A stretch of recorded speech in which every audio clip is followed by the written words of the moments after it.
Just looking at these two teepees in the yard. This is the easternmost one. The door frame is covered up, you can barely see it. And then at the bottom of the those darn cats. At the bottom of the teepee there, you can see the little hole there where the cats sometimes sneak into the teepee. And of course I took all the bedding off the mattress on the twin bed inside, so but I put everything up on a little shelf that I made, so hope they didn't jump up there, but they probably did. So as I allude to several things here and there in some of my text and writings, you've got a civilization that still lives today, that is from the ancient world, and some of us have awoken to what we are and what we have as far as natives go. Some people don't understand the sacred objects and the shapes that are in the teepees, and this is some sacred object, some sacred shape, what you would call sacred geometry, but this little device sits inside of a sphere when it is activated. And of course you can see where everything just funnels up to the top, and then you see some of those poles that could be as long as the poles that touch the ground. Forms another inverted cone, and of course the sphere that is surrounding it is more or less an intangible thing. And my little cook tripod over there, and you see two little plastic hoops. Some people might think those are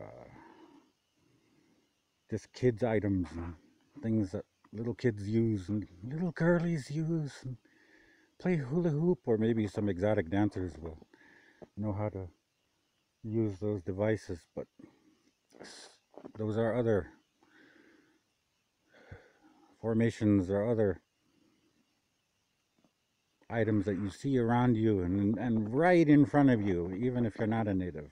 The shape of the circle, what it means and what it represents. It is eternity, and it is eternal. And of course we have an angry squirrel in the trees just screaming at me. He probably doesn't like my cigarette smoke.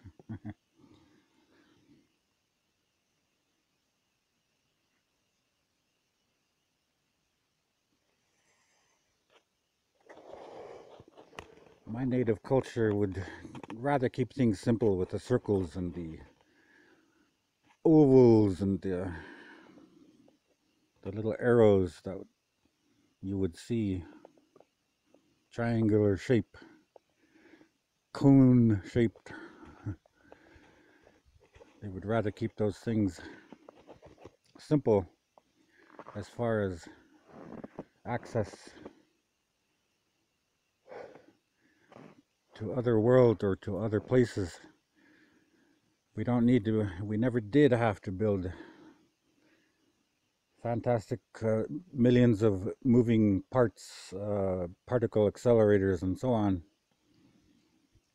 These things were there available to us natives, the people of old, in these sacred shapes. And our connections to the Creator also brought about fruition to all of these shapes as far as using them as they were meant to be used.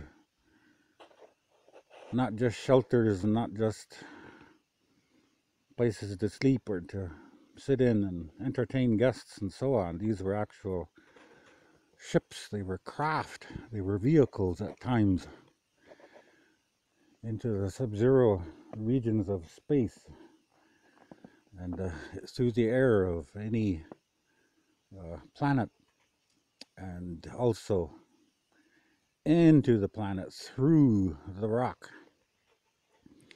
You could go visit the sun right above the surface or go into it if you needed to. But these things are lost to our time today and is only known by those mostly of native ancestry. And it is especially a blessing to any natives that awaken to their own culture and to the realities of things that can be and still are.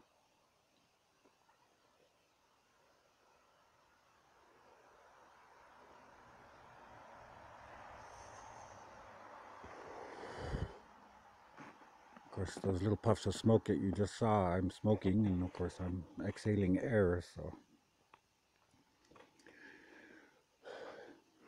But I'm not the kind of native that says, well, this is ours.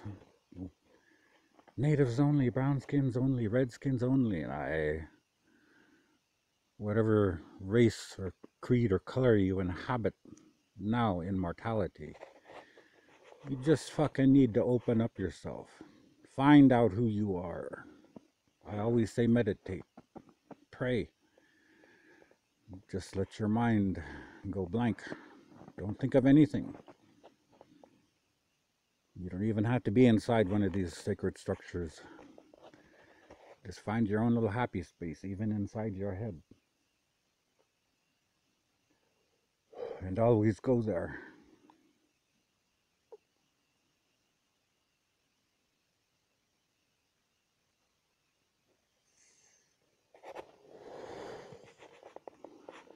Always go there, and then you can be there at any time, day or night, when you are awake, or even go there when you are asleep. Because everybody, more or less, astral travels. Everybody leaves their sleeping body when they go to sleep. Most people don't recognize it. Most people don't know these things. Some people do have vivid dreams, but they just discount it as, oh, dreams. Or, wow, that Mexican food that I ate last night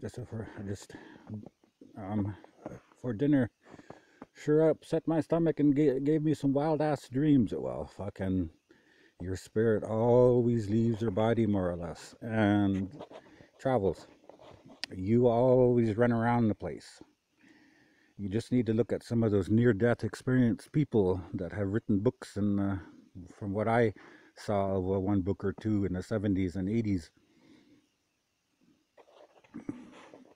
where these people were floating above their bodies in a hospital or at an accident scene or something, and then they were aware that, oh, they could move. They took a few steps and here they were clear across town, or someone was across the city, and that's how you move. You just move fast, and you don't see the physical world around you like you do when you are on the astral plane, if that's the words I have to use to put it, because we have our own way of describing things, the natives do. And right now I'm trying to talk to an English-speaking audience, so, and because I need to also practice my English. I'm not a good English speaker. That's not my first language. It never was. Even my second language, English, is my third language, so.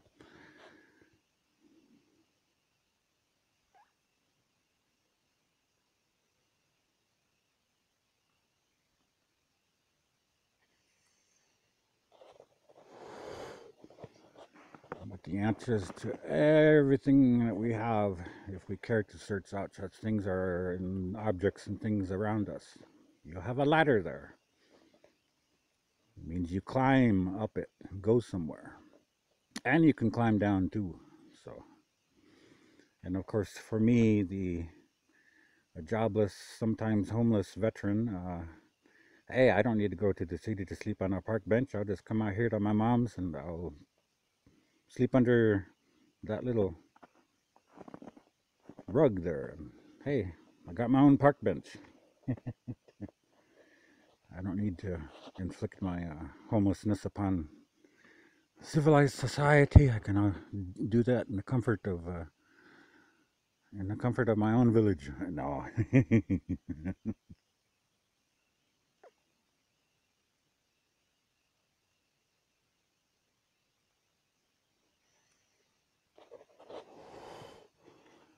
And it's cold enough that my fingers are starting to shake, and the cold is starting to get through to my clothes.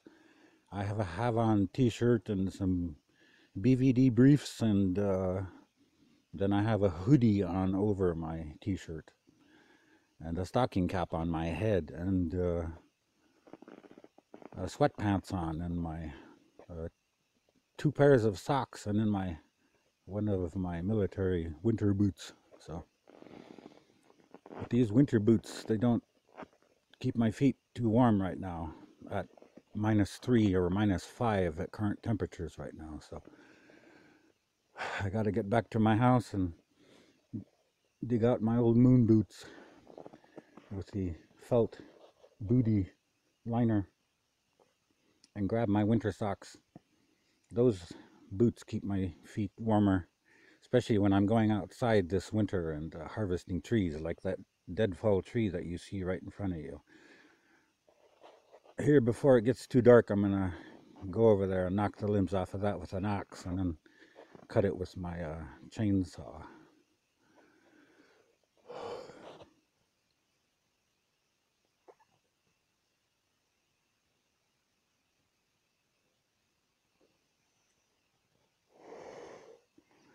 So look around you wherever you are. Sacred objects, circles, squares, triangles, cylinders. The human body consists of all of these things. Your torso is a cylinder. Your arms, if you hollowed them out, they would be cylinders, cylindrical shaped. Your head is round. Your eyes are round, sometimes oval. Oval is the best perfect circle shape, and so some of our tipis, we just extend the front eastward side of the poles out a bit more, and it elongates the tipi so that it is not a perfect cone. So just open your eyes to things. There's some of you that claim to like natives, then well, here's a fucking full-blood native talking to you about some things. And all this information is free. I'm not gonna write book and and sell it. Or if I ever do, you know, I'm not gonna spend it wildly on cigarettes and alcohol and stuff. I would rightfully use such things to survive and to live, to pay my little house rent and stuff. But for the most part, everything that I ever will put out is free. No charge. The Creator never charged me anything. Throughout my life, whenever I was out-of-body experience and whenever I was visited by a Creator, I was never charged anything. When I left my body and did astral projection, or whatever you call it, out-of-body experience, OBE, and whenever I went and contacted other humans, other people, other entities out there, they never charged me. Never charged me a cent for any sacred ancient knowledge that I was able to receive. I was never charged for any of the old books and scrolls that I was shown and given opportunity to pick up and handle and look at. My subconscious still remembers everything that I read. Much of that information correlates with some of the old texts that we may be finding, like those old Babylonian texts and all those, what you call Anunnaki or whatever stuff. The Sumerian stuff from old. Yes, some of that stuff works. Anyway, my battery just said it's getting low, 20%. So I'll end this and go inside, warm up. I've got to repair my parents' pickup truck. I just bought some low beam lights. I gotta take some small stuff apart and install some new lights because one of those lights is out. I don't want to get a ticket, especially since I have to do some driving down to Anchorage and getting some stuff for shopping or whatever. So with funds that I'm supposed to be receiving. So all right, thank you for your time.